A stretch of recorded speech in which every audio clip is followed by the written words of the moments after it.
बच्चों, आज की इस ऑनलाइन कक्षा में आप सबों का हार्दिक स्वागत। सबसे पहले हम ये बताएं कि आज हम समास के बारे में पढ़ेंगे। समास से हमें 4 नंबर के प्रश्न पूछे जाएंगे। तो सबसे पहले हम समास के बारे में जानें कि समास क्या है। तो आइए हम लोग देखें समास। समास का संस्कृत में परिभाषा करते हैं तो कहता है समसनम समासः। समसनम मतलब किसी चीज को संक्षेप कर देना, छोटा कर देना। इसका परिभाषा करते हैं तो कहता है कि 2 या 2 से अधिक पद अपने अपने विभक्ति चिन्हों को छोड़कर एक पद बन जाते हैं, उसे समास कहते हैं। क्या कहा कि 2 या 2 से अधिक पद अपने अपने विभक्ति चिन्हों को छोड़कर एक पद बन जाते हैं, उसे समास कहते हैं। क्लियर हो गया समास की परिभाषा? एक बार फिर से देख लें कि 2 या 2 से अधिक पद अपने अपने विभक्ति चिन्हों को छोड़कर एक पद बन जाते हैं, उसे हम समास कहते हैं। विभक्ति चिन्ह मतलब विभक्ति प्रथमा से लेकर सप्तमी तक। अब हम देखेंगे, जैसे कहते हैं राज्ञः पुरुषः। राज्ञः में पंचमी षष्ठी एक वचन है और पंचमी षष्ठी एक वचन है, पंचमी विभक्ति और षष्ठी विभक्ति एक वचन है। तो यह अपना विभक्ति चिन्ह छोड़ता है तो मूल रूप में आता है राजन। ठीक है। और पुरुषः में प्रथमा विभक्ति एक वचन है तो वह अपना छोड़ता है रूप तो होता है पुरुष। तो राजन पुरुष। अब यार ध्यान देना है ये कि किसी भी व्यंजन में यदि स्वर की मात्रा नहीं रहती है तो हम हलंत डालते हैं। तो ये ध्यान देना है कि 9 में हलंत है यानी स्वर की मात्रा नहीं है। हम लोग पढ़े हैं 9th क्लास में कि किसी भी व्यंजन में यदि स्वर की मात्रा नहीं है तो उस व्यंजन का कोई अस्तित्व नहीं है। तो हम क्या करते हैं कि उसे मिटा देते हैं और उस न को मिटाकर हम सीधे लिखते हैं राज पुरुषः। राज पुरुषः ये समस्त पद हुआ और इसी समस्त पद को हम समास कहते हैं।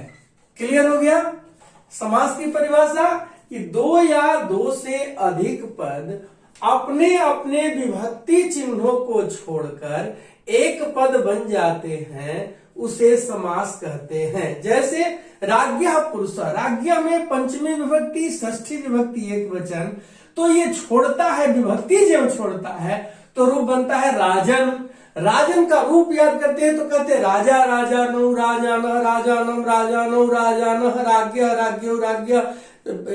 तो ये राजा राजानौ राजानः राजानम राजानौ राज्ञः राज्ञः राजभ्याम राजभी राज्ञे राजभ्याम राजभ्याम। तो राज्ञः शब्द जो है वो द्वितीय विभक्ति बहुवचन में भी राजा राजानौ राजानः राजानम राजानौ राज्ञः। तो पंचमी षष्ठी विभक्ति, तो यहां पंचमी षष्ठी विभक्ति एक वचन है। तो राजा का पुरुष, तो यहां राजन हुआ तो न बीच में हलंत हो रहा है तो उसको हटा दिए, चूंकि उसका कोई स्वर निकल गया तो अस्तित्व नहीं है। अब आते हैं समास के मुख्यतः 4 भेद होते हैं। पहला हो गया अव्ययी भाव समास, दूसरा तत्पुरुष समास। तत्पुरुष समास के भेद होते हैं, वो है कर्मधारय समास, द्विगु समास, नयु समास और उपपद तत्पुरुष उपपद, और द्वंद्व समास और बहुब्रीहि समास। ठीक है। अब ध्यान देना है ये बच्चों कि जो सिलेबस को थोड़ा सा छोटा करके भेजा गया है इस कोरोना महामारी के चलते, तो उसमें हमें पढ़ना है अव्ययी भाव समास, तत्पुरुष समास। तत्पुरुष समास में ये उपभेद नहीं पढ़ने हैं, ये नहीं पढ़ने हैं। द्वंद्व समास और ये नहीं पढ़ने हैं। तो हमें 3 ही समास पढ़ने हैं जिससे हमें 4 अंक प्राप्त होंगे।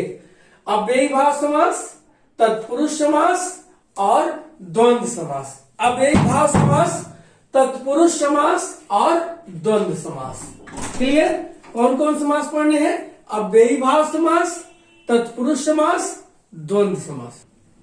तो आइए अब हम लोग अव्ययी भाव समास के बारे में पढ़ें। तो ध्यान दें, अव्ययी भाव समास, इसका जब परिभाषा करते हैं तो कहता है पूर्व पद प्रधानो अव्ययी भावः, अर्थात जिस समास में पूर्व पद प्रधान हो, पूर्व पद अव्यय हो एवं समस्त पद नपुंसक लिंग में हो, वह अव्ययी भाव समास कहलाता है। क्लियर हो गया? तो हमारे समास में 3 पद होते हैं, एक पूर्व पद, दूसरा उत्तर पद और तीसरा समस्त पद, जो हम आपको बताए, इसके पहले बताए थे कि पहले वाले पद को हम पूर्व पद, उसके बाद वाले को उत्तर पद, और दोनों जब बन जाता है तो होता है समस्त पद। तो जिस समास में पूर्व पद की प्रधानता हो और पूर्व पद अव्यय हो, अव्यय वह अविकारी शब्द है जिसमें लिंग, विभक्ति, वचन एवं कारक किसी के द्वारा कोई परिवर्तन नहीं किया जाता है, तो अव्यय हो। और समस्त पद, समस्त पद यानी जो समासिक पद है उसे समस्त पद कहते हैं, वह नपुंसक लिंग एक वचन में हो, वह अव्ययी भाव समास कहलाता है। तो आइए देखते हैं कि किन किन अव्ययों के साथ अव्ययी भाव समास होता है। तो सबसे पहले आते हैं, तो पहला अव्यय हमें मिला उप। उप के लिए ध्यान देंगे, उप अव्यय, यदि पूर्व पद में उप अव्यय रहता है तो हम उप के लिए लिखते हैं समीपम, ठीक है। और उत्तर पद में लगाते हैं, उत्तर पद में लगाते हैं षष्ठी विभक्ति। पूर्व पद में यदि उप अव्यय हो तो उप विग्रह करते समय उप के जगह पर समीपम और उत्तर पद में षष्ठी विभक्ति। अब हम बता दें कि षष्ठी विभक्ति जल्दी कैसे बना दें, ऐसा कोई नियम नहीं है, हम आपको समझाने के लिए कह रहे हैं कि षष्ठी विभक्ति कैसे जल्दी बनाएंगे। यदि किसी शब्द का अंत अ से हो तो उस पद में स्य जोड़ देंगे, षष्ठी विभक्ति एक वचन बन जाएगा। जैसे राम, रामस्य, मोहन, मोहनस्य, देव, देवस्य। यदि किसी शब्द का अंत आ से हो तो यह जोड़ देंगे, षष्ठी बन जाएगा। लता, लतायाः, सीता, सीतायाः, गीता, गीतायाः। यदि किसी शब्द का अंत ई से हो तो एह जोड़ देंगे, षष्ठी। मुनि, मुने। उ से हो ओह जोड़ देंगे तो षष्ठी एक वचन। साधु, साधु। तो अब देखें, अब यदि हम कहते हैं उपनगरम, उपनगरम, ध्यान दें, उपनगरम कहते हैं तो नगर जब विग्रह करते हैं तो ये वाला पद पूर्व पद की तरफ आएगा और ये पद उत्तर पद की तरफ। चलिए, तो ये नगरम जो है वह आएगा पूर्व पद की तरफ और ये जो अव्यय है वह उत्तर पद की तरफ चला जाएगा। तो नगरम है तो म का कोई अस्तित्व नहीं है, इसके पहले बताए, क्योंकि इसमें हलंत है। तो नगर अ है तो से जोड़ देंगे तो हो जाएगा नगरस्य। और उप के लिए हमने क्या लिखा है? समीपम। तो विग्रह हमारा हो गया नगरस्य समीपम। उपनगरम नगरस्य समीपम। यदि हम आपसे बोले, कहे कोई प्रश्न करे कि कृष्णस्य समीपम, कृष्णस्य समीपम, तो ये इधर आ गया तो समीपम के लिए उप हो गया और कृष्णस्य के लिए क्या हो गया? कृष्ण। तो उपकृष्णम। क्लियर? यानी समीपम के लिए उप आ गया। अब इसको इधर ले आएंगे, इसको इधर ले आएंगे तो ये कृष्ण हो जाएगा। तो क्या हो गया? कृष्णस्य। और ये क्या होगा? उप समीपम। कृष्णस्य समीपम। क्लियर हो गया। अब आते हैं आप लोगों के लिए कुछ और दे दे उदाहरण। देखिए, अब हम कहें उपवनम, तो आप लोग आराम से बना लेंगे वनस्य समीपम, वनस्य समीपम। लेकिन यदि हम कहें उपगंगम, उपगंगम, इसका मूल शब्द होता है गंगा, तो आ है तो यह होगा, तो हो जाएगा गंगायाः समीपम, गंगायाः समीपम। यदि हम कहें उप सरोवरम, सरोवरम, तो होगा सरोवरस्य, सरोवरस्य समीपम, सरोवरस्य समीपम। क्लियर हो गया। तो ये उदाहरण आपके लिए है। इसके बाद अब अगला अव्यय देखेंगे।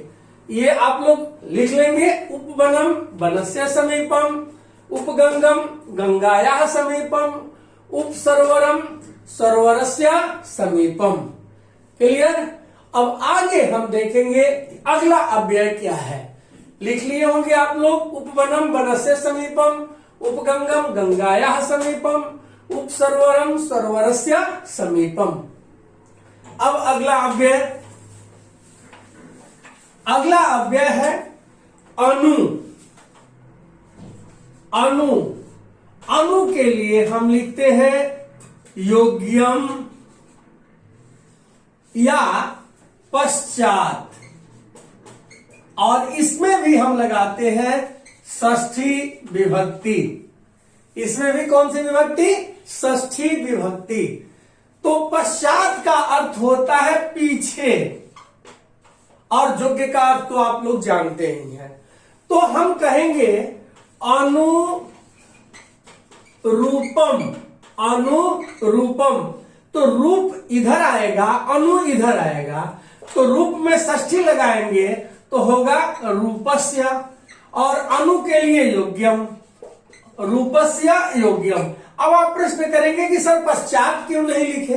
तो देखिए, रूप के कोई पीछे नहीं होता, रूप के योग्य होता है। दूसरा एक और उदाहरण दे दें, अनुगुणम, तो इसका कहेंगे गुणस्य योग्यम, यानी गुण के योग्य, गुण के पीछे नहीं। लेकिन एक उदाहरण आता है अनुरथम, अब हम कहेंगे रथस्य योग्यम, तो यह गलत हो जाएगा।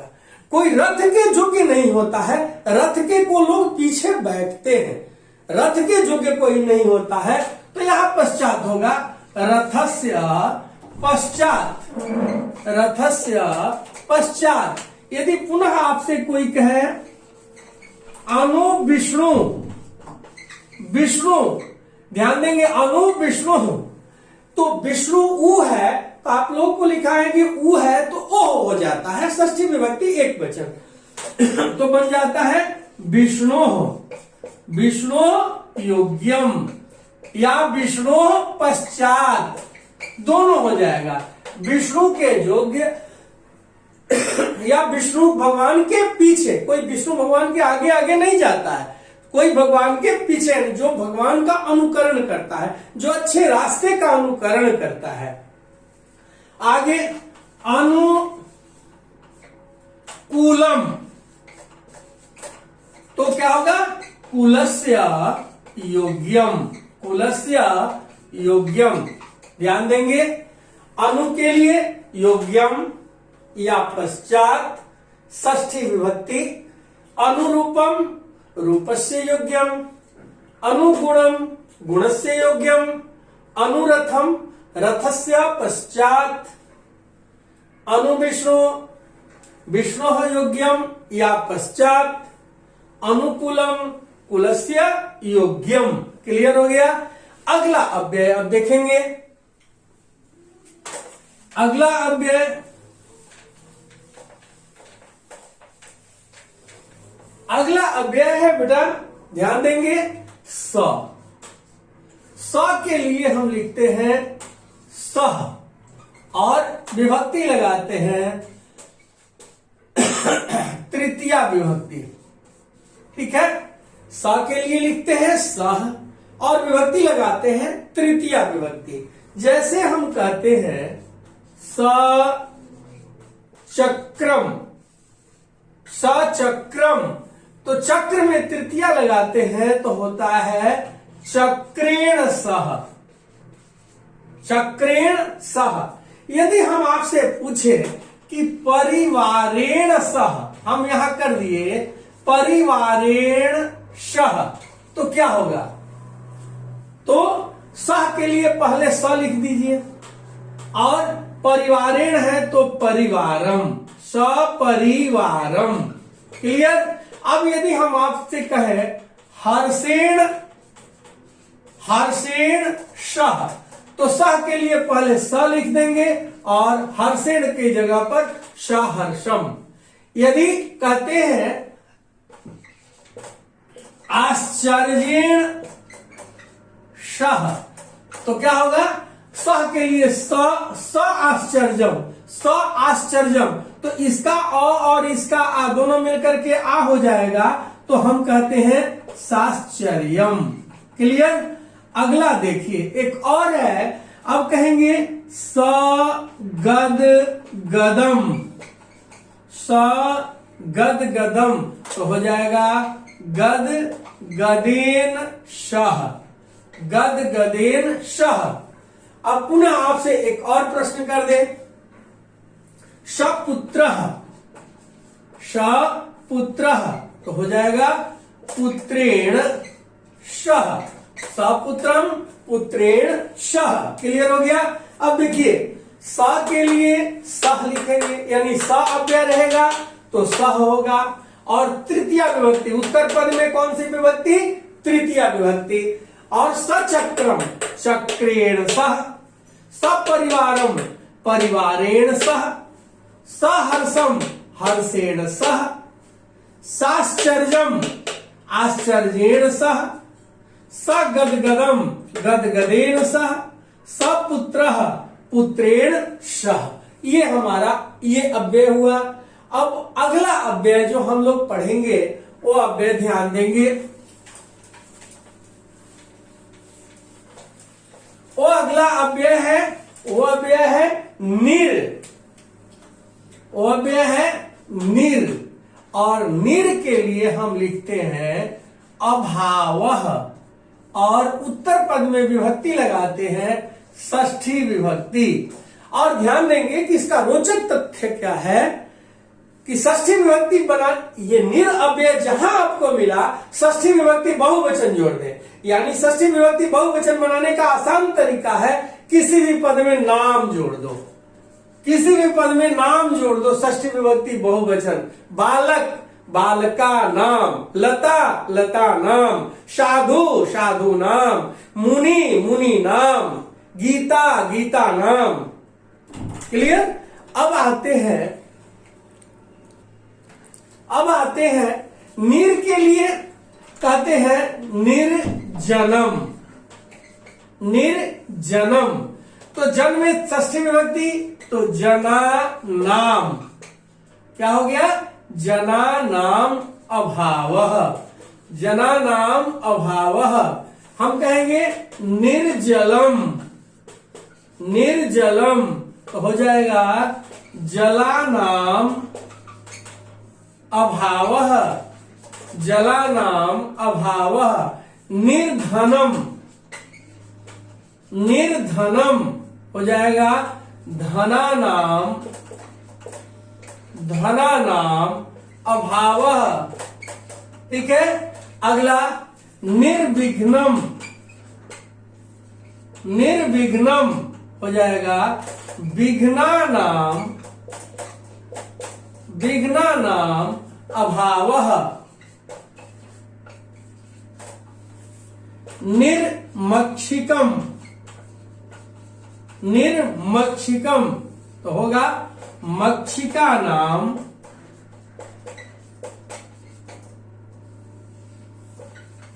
अभावः। क्लियर?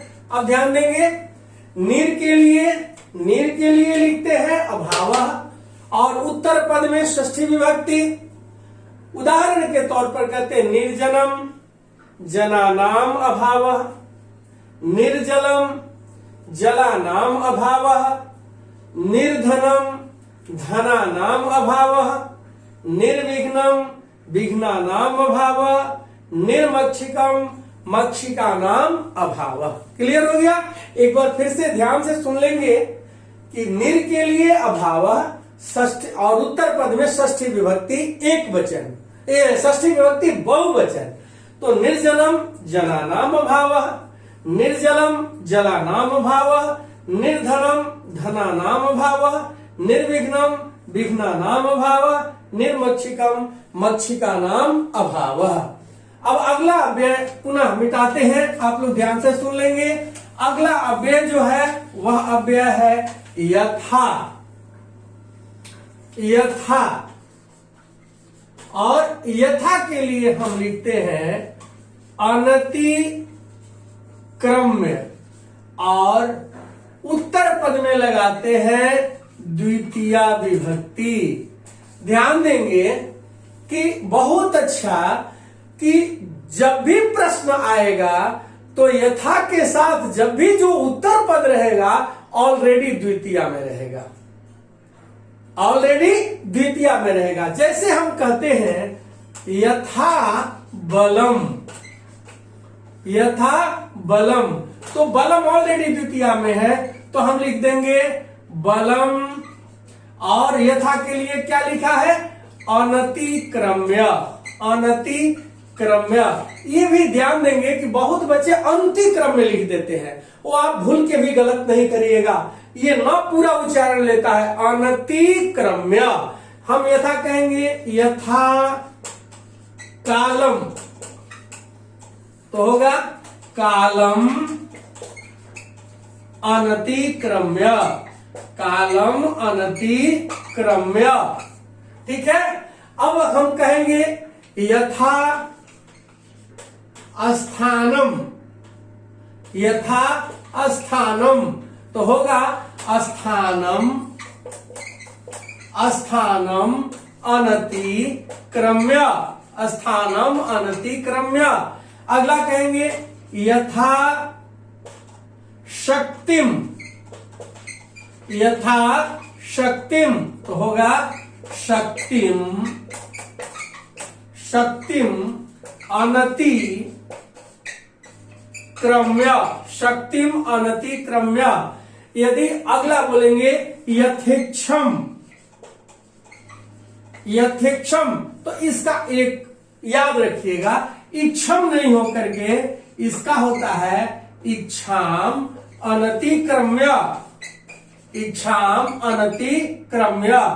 अगला कहेंगे यथोचितम,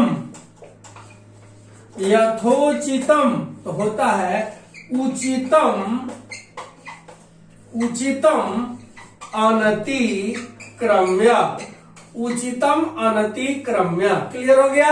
अब आगे देख लें एक बार फिर से। यदि आपको यथाव्यय मिला तो यथा के स्थान पर अनतिक्रम्य लिखेंगे और उत्तर पद में द्वितीया विभक्ति डालेंगे। जैसे उदाहरण यथा बलम, बलम अनतिक्रम्य, यथा कालम, कालम अनतिक्रम्य, यथा स्थानम, स्थानम अनतिक्रम्य, यथा शक्तिम, शक्तिम अनतिक्रम्य, यथेक्षम, इक्षाम अनतिक्रम्य, यथोचितम, उचितम अनतिक्रम्य। तो अब अगला अव्यय और लास्ट अव्यय आपको जो पढ़ना है वो ध्यान देंगे, वो अव्यय है प्रति। अगला अव्यय जो पढ़ना है आपको पढ़ना है प्रति, और प्रति के लिए हम लिखते हैं प्रति या इति। और उत्तर पद को, उत्तर पद को, उत्तर पद को दो बार लिखते हैं, दो बार लिखते हैं, उत्तर पद को दो बार लिखते हैं। क्लियर? क्लियर हो गया। अब आगे जैसे कहते हैं प्रतिदिनम, तो ध्यान देंगे ये भी ऑलरेडी द्वितीया में है और उत्तर पद में हम द्वितीया विभक्ति लगाते हैं। कौन सी विभक्ति? द्वितीया विभक्ति। तो दीनम ऑलरेडी द्वितीया में है तो इसे दो बार लिख दिए हम, दीनम दीनम। आपका समास हो गया, दीनम दीनम आपका समास हो गया। लेकिन दीनम दीनम के साथ यदि आप अपना लगाते हैं तो दीनम दीनम इति या दीनम दीनम प्रति दोनों जोड़ सकते हैं। प्रति गृहम तो होगा गृहम गृहम या गृहम गृहम इति या प्रति। प्रत्येकम